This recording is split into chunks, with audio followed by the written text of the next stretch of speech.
Cargo কমপ্লেক্সের সামনে মালামাল স্তূপ করে রাখায় আগুন নেভানোর কাজ ব্যাহত হয়েছে বলে মন্তব্য করেছেন বেসামরিক বিমান চলাচল কর্তৃপক্ষ বেবিচকের chairman air vice marshal Mohammad Mostafa Mahmud Siddique.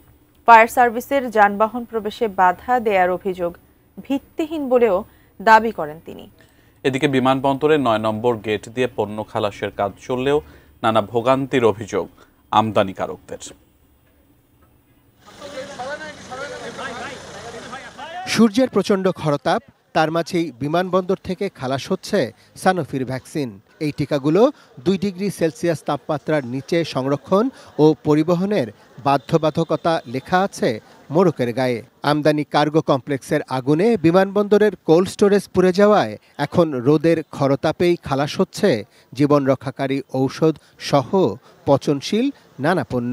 তাপমাত্রা বলা আছে ২ থেকে ৮ ডিগ্রি সেলসিয়াস। আর বর্তমানে কারেন্ট তাপমাত্রা কত আছে, এতে কতটুকু কী হবে আল্লাহ পাক ভালো জানে। তারপর আশা করি ভালো থাকবে, যেহেতু প্যাকিংগুলো ফ্রান্সের মাল, প্যাকিংগুলো খুব ভালো করে ওরা এবং আইস দেওয়া থাকে। শাহজালাল আন্তর্জাতিক বিমানবন্দরের উত্তর দিকের শেষ মাথায় অবস্থান ৯ নম্বর গেটের, অথচ কাস্টমস সহ আমদানি পণ্য ছাড় করাতে প্রয়োজনীয় দপ্তরগুলোর অবস্থান অন্তত ২ কিলোমিটার দূরে। এই নিয়ে ভোগান্তিতে পড়েছেন সিএনএফ এজেন্ট এবং কুরিয়ার এজেন্টরা।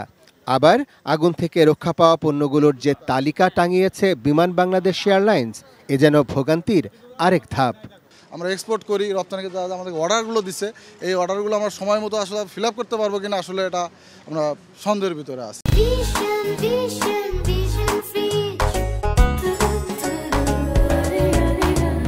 তালিকা টানাই দিছে, এটা শুধু একটা গোলক দাদা। তালিকা টানাই দিছে, আমার মাল যদি না দিতে পারে তালিকাতে কি করবো? দিয়ে পানি খাবো আমরা।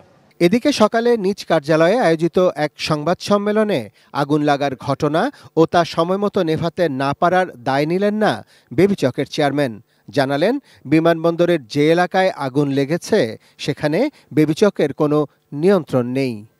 ওই বিল্ডিংটা আমার ভিতরের, এইটার পুরো দায়িত্ব হচ্ছে বিমান বাংলাদেশ এয়ারলাইন্স, ক্লিয়ার করার দায়িত্ব হচ্ছে সিএনএফ এজেন্টরা, আর কাস্টমসের কর্তৃপক্ষ ওনার কাস্টমস জিনিসগুলো করেন এবং যেতে পারে না। এই মালপত্রগুলো সামনে জমে থাকার জন্য যেতে পারে না এবং এই সংক্রান্ত অনেকগুলো করসপন্ডেন্স করা হয়েছে, অনুরোধ করা হয়েছে। হাউএভার আনফরচুনেটলি সেই মালপত্রগুলো সরে নাই। আপৎকালীন সময়েও বিমানবন্দরের নবনির্মিত থার্ড টার্মিনালের অত্যাধুনিক কার্গো ভিলেজ কেন ব্যবহার করা যাচ্ছে না, সেই প্রশ্নেরও জবাব দেন বেবিচক চেয়ারম্যান। পর্যায়টা চালু আছে যে কিভাবে জিনিসটা কমানো যায়, কারণ আমি একটা দাবি করছি, উনি একটা দাবি করছেন। সেই দাবির ভিতরে ১,০০০ কোটি টাকার উপরে গ্যাপ আছে।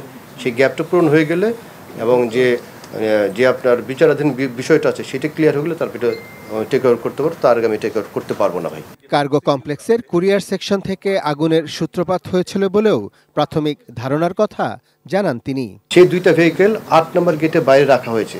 Arafat Siddiqui, ATN news, Dhaka.